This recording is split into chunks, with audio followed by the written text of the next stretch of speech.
Hello and a very warm welcome to all our viewers in Nigeria and around the world to the AM News here on Global Television, coming to you live from Nigeria's capital, Abuja. I am Uyi Agumofwebe, reminding our viewers that Global Television is on DSTV channel 365 and Star Times channel 276. The Nigerian Air Force has neutralized more than 40 terrorists in coordinated close air support and air interdiction operations at Azir and Musaram areas of Borno State, disrupting planned attacks and bolstering ongoing ground operations.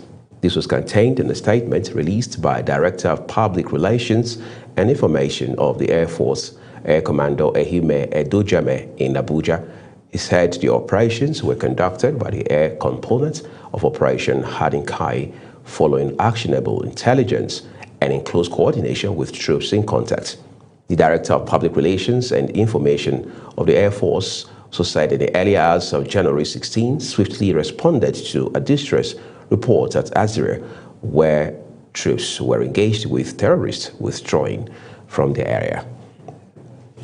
Meanwhile, the General Officer commanding 8th Division of the Nigerian Army, Major General Benga Paul Kugna, has toured the Tidi Bale community in Isa local government area of Sokoto State, assuring residents recently displaced by bandits attacks of strengthened and sustained military protection. This was contained in a statement by the Acting Deputy Director, Army Public Relations, 8th Division, Olani Yoshoba. Major General Kuna said the Nigerian Army is fully committed to ensuring that no community is left at the mercy of criminal elements, noting that troops had been permanently deployed to the area. The statement from Kuna follows his visit to the community, marking his first major field engagement since assuming the command amid growing pressure on security forces to stabilize rural areas in the northwest, a region long plagued by banditry, mass abductions, and forced displacement. The Sultanate Council has directed Muslims across the country to look for the new moon of Sha'ban 1447 AH on Monday, January 19, 2026. This was in a notice signed by the Wazir in Sokoto and Chairman of the Advisory Committee on Religious Affairs, Professor Sambo Junaidu. According to the statement issued by the Advisory Committee under the Sultanate Council, Monday corresponds to the 29th day of Rajab 1447 AH, making it the appropriate day for the crescent sighting that will determine the commencement of the Islamic month of Sha'ban. And now to other stories. The House of Representatives is considering a constitutional amendment bill to prohibit the public parade of suspects by the police and other law enforcement agencies following decades of criticism from human rights groups, the judiciary, and civil society organizations. The proposal, adopted by the House Committee on Constitution Review, chaired by Deputy Speaker Benjamin Kalu, seeks to amend Section 34 of the 1999 Constitution to explicitly classify the public display of arrested persons as torture, inhuman, or degrading treatment. Lawmakers say the amendment is aimed at reinforcing the presumption of innocence, ending the humiliation and psychological harm suffered by suspects, and aligning Nigeria's legal framework with international human rights standards. Workers of the Federal Capital Territory Administration will commence an indefinite strike from midnight today following unresolved welfare and administrative grievances. The Joint Unions Action Committee says the action covers all FCTA staff, including those in the College of Education, Zuba, and senior secondary schools. It cites non-remittance of pensions, unpaid arrears, selective promotions, and tenure extensions for retired officials as reasons for the strike. The FCTA management is set to issue an official response to the strike declaration. Kano State Police Command has confirmed the killing of a 35-year-old woman, Fatima Abubakar, and her 6 children in Dorayi quarters of Kano Metropolis. In a statement signed by the Public Relations Officer of Police SP Abdullahi Kiyawa. The command side suspected hoodlums attacked the family in the early hours of Saturday, January 17. Kano State government, in a statement signed by the governor's spokesperson, Sanusi Baturi, directed the police to immediately fish out the perpetrators. Dorai is one of the areas within Kano City that has witnessed repeated cases of violence linked to suspected thugs and other criminal elements. In the meantime, Kano State Police Command has apprehended 3 suspected masterminds behind the brutal murder of the housewife and her 6 children in Dorayi Chiranchi quarters, Kano State.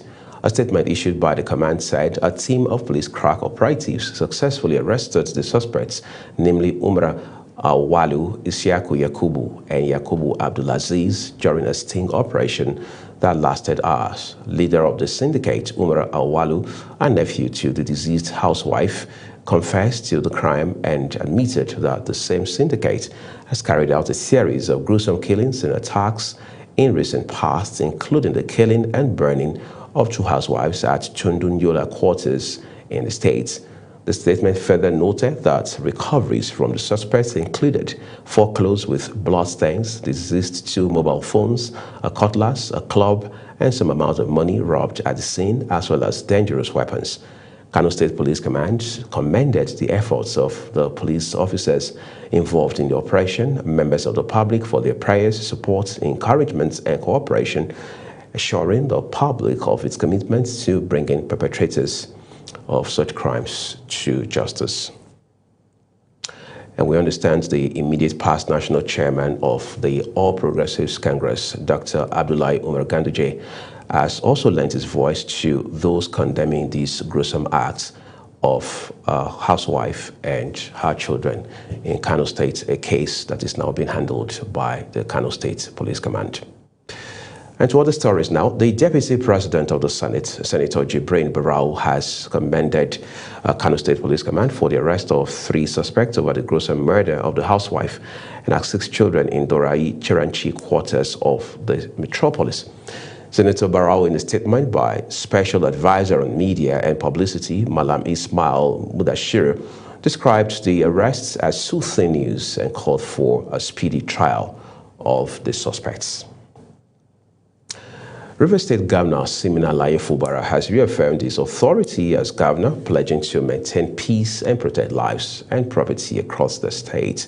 Speaking at the finals of the 2026 Port Harcourt polo tournament, Fubara said the peaceful conduct of the event showed River State remains safe for residents, investors, and visitors. The governor acknowledged recurring political tensions in the state and assured that his administration would continue to discharge its responsibilities and support development initiatives. The People's Democratic Party, PDP, has dismissed reports claiming it has asked its members to contribute 10,000 naira each to fund party activities, describing the allegation as false and misleading. This is contained in a press statement issued by the National Publicity Secretary of the party, Comrade Ini Emenubong. The PDP faulted a publication by the Observer Times titled "PDP Calls on Members to Contribute 10,000 naira each in bid to fund party activities," saying the headline did not reflect the true position of the party. Amphibious excavators escorted by armed police have raised hundreds of wooden shacks in Makoko, Lagos State. Makoko is one of Africa's largest floating slums, displacing thousands of residents and sparking fears over the future of the waterfront community. Kabir Hassan has details for us. Makoko, home of up to 3,000 people, have long survived without power, water, or proper schools, with residents relying on fishing or informal trade. But as luxury real estate project expands along Lagos shoreline, officials label the shack illegal, while critics accuse the government of clearing land for development.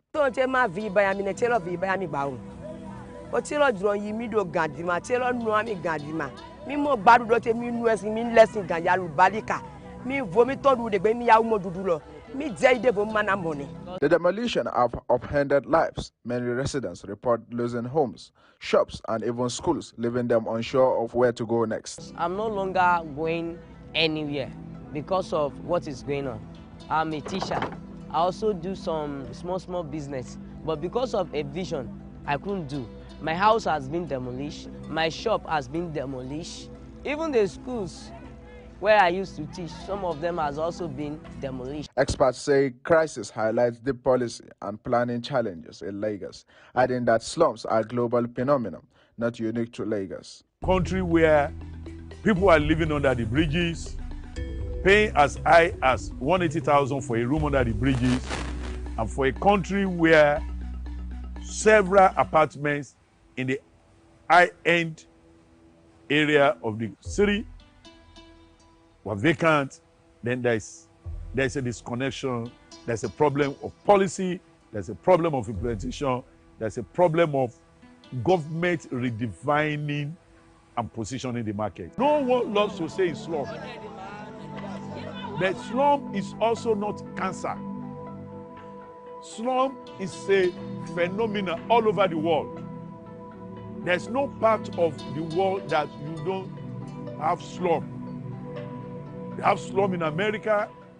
As demolitions continues along Lagos waterways, thousands remain displaced, with residents and experts urging a more balanced approach to urban development and protect vulnerable communities while addressing the city growth pressure. Kabir Hassan, reporting for Global TV News. Well, thank you so very much, Kabir. Access to quality health care remains a major concern for many Nigerians as citizens continue to weigh their options between government-owned hospitals and private clinics. While public hospitals are designed to provide affordable care, recurring challenges are pushing many Nigerians toward private health facilities. In Abuja, residents shared their experiences with Global Television's correspondent Kabir Hassan. For many Nigerians, the decision on where to seek medical care goes beyond distance. Government hospitals are often the first choice due to affordability, but patients frequently complain of long waiting hours, inadequate medical personnel, and shortage of essential drugs. General hospital is meant for the common man, but because of the situation in Nigeria, our leaders abandoned the general hospital, and it now gives individuals, medical doctors, the opportunity to have their own private hospital, because the general hospital are not equipped with the necessary thing that we need in that hospital. While some residents say government hospitals remain their only option due to cost, others prefer private clinics, describing them as more responsive and efficient. However, the rising cost of private healthcare continues to limit access for low-income earners. There are some discrepancies about about government hospital in the sense of those that are paying for full medical facility and those using NHIS facility. I discover a lot of government workers are crying up and down that whenever they go for NHIS facility, you understand that they won't give them what is expected of them. Responses from residents reveal growing frustration with the state and public healthcare. Many say private clinics offer better services but are expensive, while government hospitals struggle with capacity and service delivery, forcing Nigerians to make difficult choices. As the debates between government hospitals and private clinics continue, Nigeria are calling for urgent reforms in the public healthcare system, improved funding, better staffing and accountability. Many believe will help restore confidence and ensure quality healthcare for all. Kabir Hassan reported for Global TV News. You're watching the live broadcast of the AM News. The news continues after this weather forecast, plus business, foreign and sports stories on the other side of this break. Please stay with us. Hello and thank you for joining us. Across the country, horizontal visibility is gradually improving, bringing better travel conditions in many areas.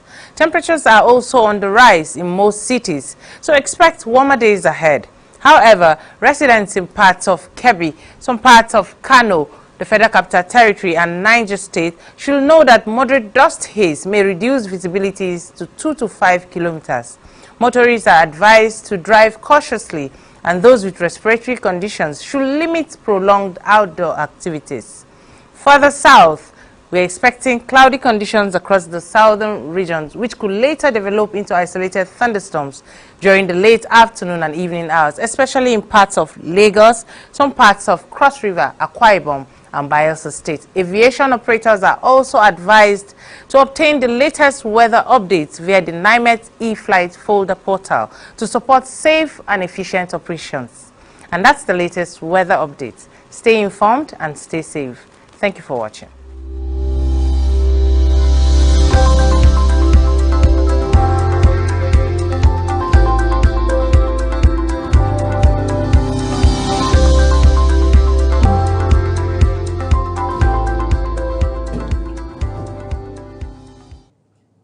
The second part of this news broadcast now returns with business.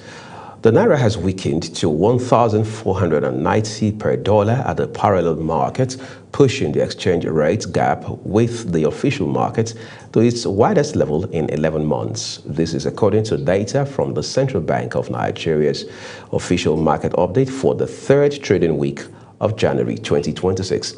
While the official market recorded a slight appreciation, trading remained under pressure amid growing demand for foreign exchange and limited supply. And beyond Nigeria now, U.S. President Donald Trump has announced sweeping new tariffs on several European countries, linking the measures to his long-standing demand for the United States to take control of Greenland. In a statement released, Trump said the tariffs will take effect from February 1, applying to any and all goods imported into the United States from selected European nations. The move has triggered diplomatic tension across Europe and sparked protests in both Denmark and Greenland. In the meantime, the European Union leaders have warned United States President Donald Trump against his threat to impose tariffs on several European countries over his push to acquire Greenland, describing the move as dangerous for transatlantic relations and global trade stability.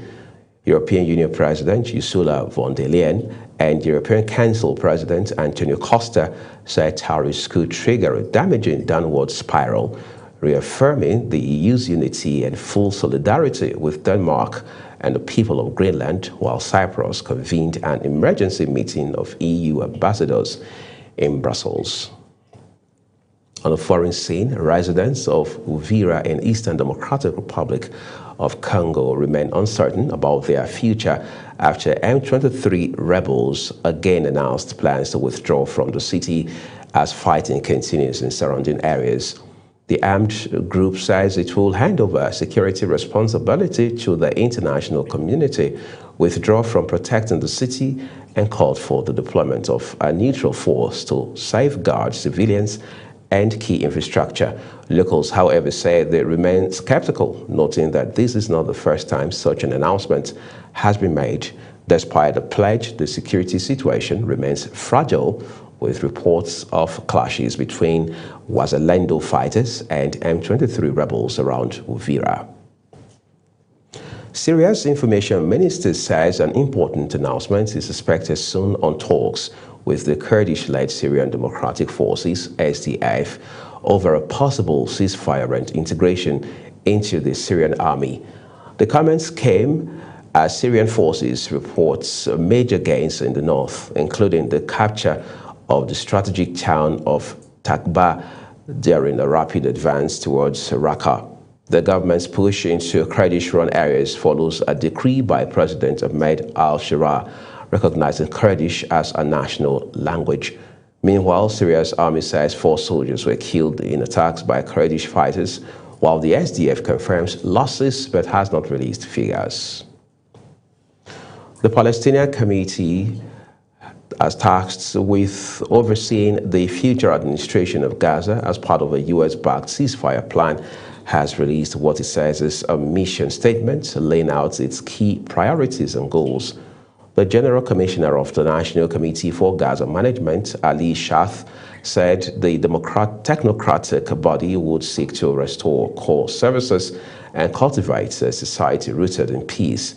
Shath says the committee's mission, under the guidance of the Board of Peace chaired by U.S. President Donald Trump and with support from the High Representative for Gaza, is to rebuild the Gaza Strip both in infrastructure and spirit.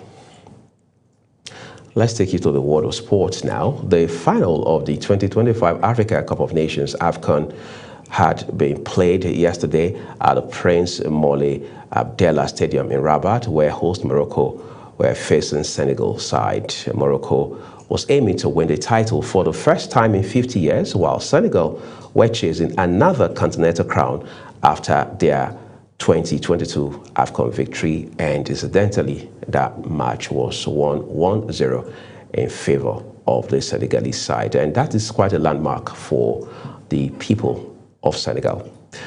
Let's bring sports home now. Enyimba have announced the appointment of Ayodeji Ayeni as their new technical advisor. Ayeni moved to Aba from Nigeria National League side Crown FC. He replaced veteran tactician Stanley Egoma, who was relieved of his duty last November. In the meantime, Fatai Osho has been confirmed as the new head coach of Nigeria National League side Crown FC. General manager of the club, Olumide Ilukpeju, confirmed the appointment. Osho has been mandated to recruit the best elects for the team ahead of the league resumption. And that's how we end the AM News here on Global Television today. Thank you for watching. I'm Uyi Agmofwegbe. Starting shortly is Global Morning.